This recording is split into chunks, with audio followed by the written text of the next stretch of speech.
Ever get that feeling like there's untapped potential inside you just waiting to be, like, unleashed? Mm-hmm. That's what we're diving into today. We're going deep into the ideas of Prentice Mulford.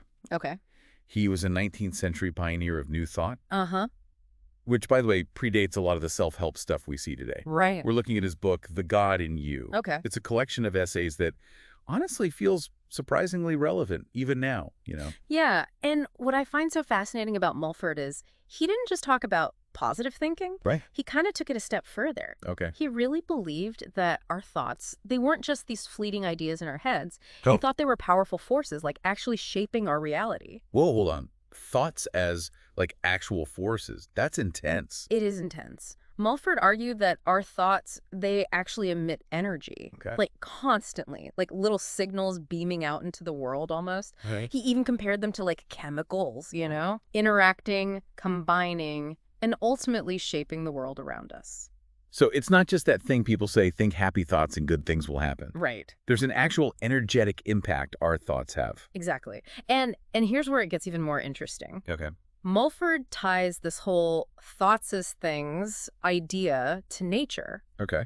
He believed that spending time in nature was crucial for, like, tapping into what he called the infinite mind. Infinite mind. Yeah, this, like, wellspring of pure, powerful energy that we could absorb and then use to enhance our own thought power. So, like, nature's a giant energy drink for our minds. Kind of, yeah. Like, he uses this example of wild trees. Yeah. He said they emit this beneficial element and force that we naturally absorb just by being near them. Almost like, you know how people talk about psychometry? Yeah. The idea that objects can hold energy. Right. It's almost like being in nature lets us do that unconsciously. Okay, so I'm picturing myself walking through a forest, soaking up all that good energy. What does Mulford say we should do with all this amplified thought power? Well, he believed that humans were capable of incredible evolution. Okay. Like, he even hinted at, get this, immortality. Whoa. By aligning our thoughts with that inherent power of nature. He even envisioned, like, future churches. Searches. But not for sermons, you know? Right. He saw them as places dedicated to silent prayer, or what he called silent demand. Silent demand. So is that like manifestation, like putting our desires out to the universe? Yeah, exactly. Okay. He believed that if we focus our thoughts with enough intention, like we're placing an order, we can draw what we desire into our lives. But it's not just wishful thinking. It's about, like, unwavering clarity and focus. So instead of just wishing for a promotion at work, Right. I need to envision it, believe it, practically taste it. Yes. And then nature helps amplify that desire. Precisely. Now, you know, whether you buy into the idea of immortality or not, Right. it makes you think. It does. What is harnessing the power of our thoughts, especially in nature, could unlock a greater potential within us. That's a powerful thought. And it actually makes his next point even more impactful. Which is? His thoughts on positive and negative thinking. Okay. And it's not just about our own perspective. Right. It's about the energy we're putting out into the world. Yeah, and he doesn't hold back either. Yeah. He talks about poisonous thought atmospheres. Okay. And he uses this really vivid image of a sponge Okay. to illustrate how we can unconsciously absorb negativity from our surroundings, even from afar. Really? So being around negative people or just constantly dwelling on negative thoughts, it can actually drain us. Almost like a psychic sponge, just soaking it all up. Wow. So it's not just about limiting exposure to negative people in person. Right. It's also about who we're giving our mental energy to, even from a distance. Exactly. And on the flip side of that, surrounding ourselves with positive, successful people that can uplift and inspire us. Right. Think of it as this constant exchange of energy. We're always both giving and receiving. So the question is, are the people and environments we're surrounding ourselves with, are they feeding our potential or draining it? That's it. It really makes you stop and think about the energy you're inviting in. It's like we each have to manage our own, like, energy diet or something. Yeah. Being mindful of what we let influence us. Absolutely. And that actually leads us to another key insight from Mulford that I find super relevant today. Which is? His emphasis on self-love. Okay. Self-love.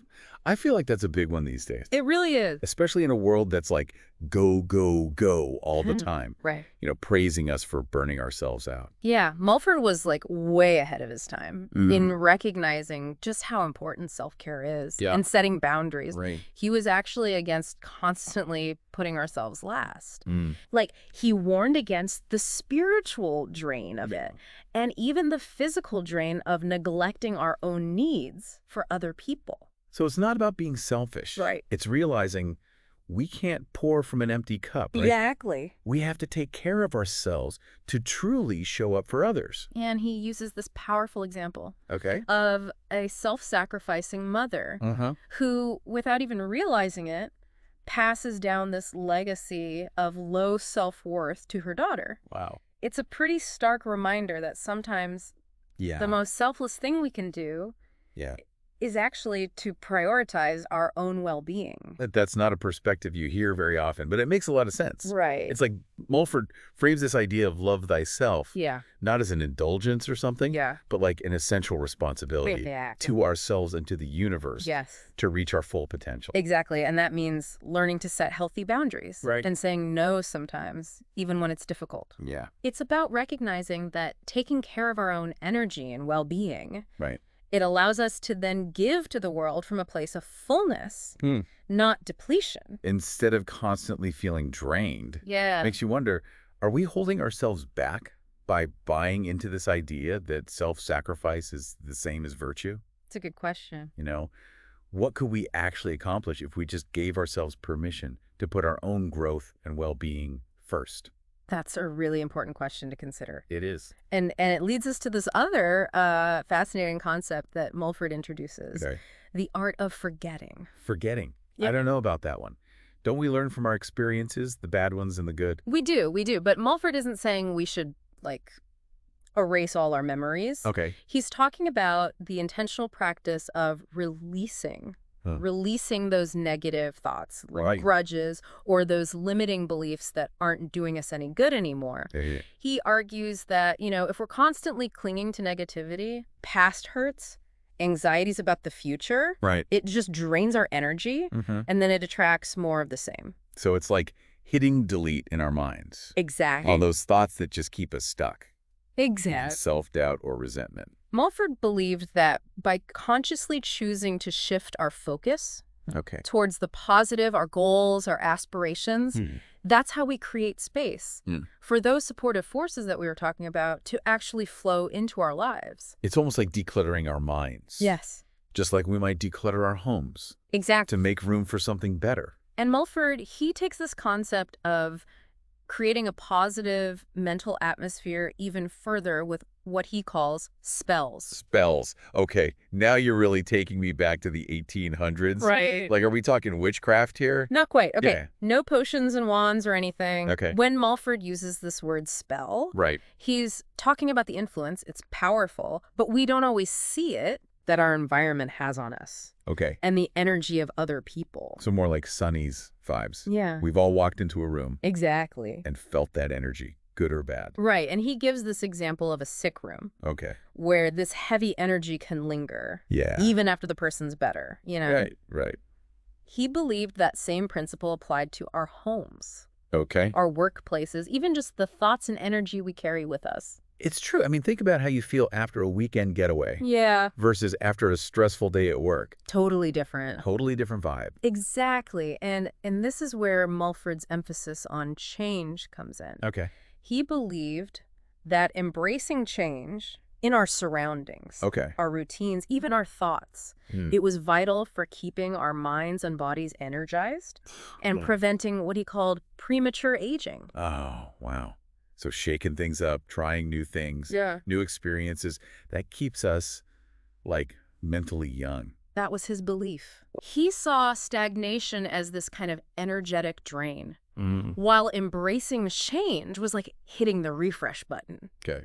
Clearing out the cobwebs. Right. Yeah. And making space for new growth. So, are we talking rearranging the furniture every week? Or is it more about, being open to new opportunities, relationships, ways of thinking? Mulford was said, it's all of the above.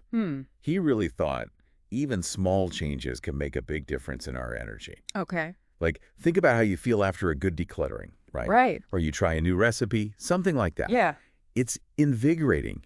He wanted us to go through life with that same kind of like curiosity, that willingness to experiment. It's like that saying, the only constant is change. Yeah. Mulford, he's saying, don't fear it, embrace it. It's how we grow, how we renew. Exactly. And remember how we were talking about his idea of thoughts as things. Right. If our thoughts are always shaping our reality, then holding on to those old patterns, limiting beliefs, outdated environments, it can really hold us back. Makes you think, what spells are we accidentally putting on ourselves just by sticking with the old and familiar, the comfortable? What could we be inviting in if we were just a bit more open to change? Internally, externally, all of it.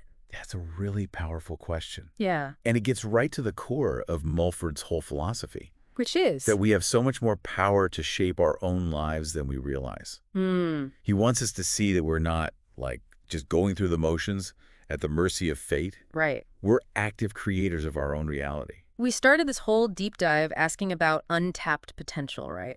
Like, is it really there inside us? Yeah. Mulford's answer is a resounding yes. And it all starts by realizing how powerful our thoughts are. Right. And that we can change, we can evolve. Exactly. He's challenging us to become these, like, conscious architects of our mental and physical spaces. Surround ourselves with good influences and never stop looking for opportunities to grow. I gotta be honest, some of Mulford's ideas like immortality, that's still a little out there for me. But that core message, that our thoughts have a real impact. Yeah. That we can tap into something deeper by connecting with nature, with ourselves. Choosing to focus on the good, I can totally get behind that. Absolutely. It's a timeless message. And maybe it's even more relevant now, you know, with how fast-paced everything is, how chaotic the world can feel. Right. Mulford's reminding us to slow down, connect with nature. Yeah. And remember, we have the power to shape our reality. One thought at a time, one choice, one change. This deep dive, it's given me so much to think about, and I hope it has for you too, listening out there. If Mulford's right, if our thoughts really are shaping everything around us. What kind of world do you want to create? What are you putting out there? With every thought, every action, that's worth considering as we navigate our own paths, figure out who we are, who we want to be. Thanks for joining us for this deep dive.